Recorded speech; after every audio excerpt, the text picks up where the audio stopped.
Okey, preparation untuk esok kita nak buka kedai. Kita cuci semua. Segala kipas, segala meja, segala lantai, semua kita cuci. Clearan. Kan? Tempat basuh tangan apa semua. Jom kita layan video ni dulu. Kan? Proses kita bagi bersih kedai kita. Okey, jom layan.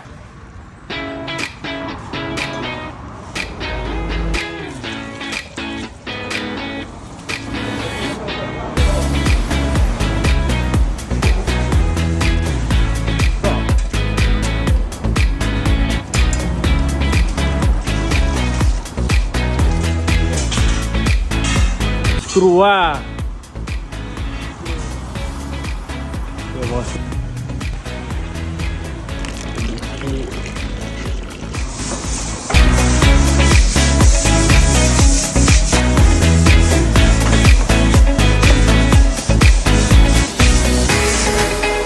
Kerja bagus lah ni. Ni kerja contoh lah ni. Daripada macam tu jadi macam ni. Oh, dahsyat.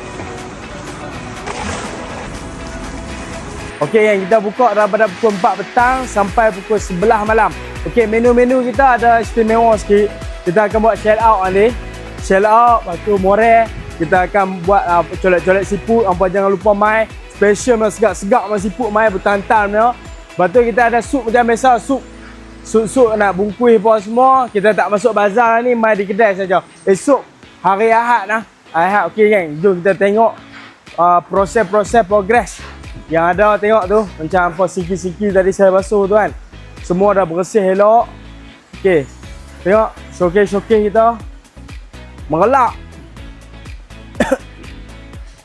Merelak geng. Merelak. Ni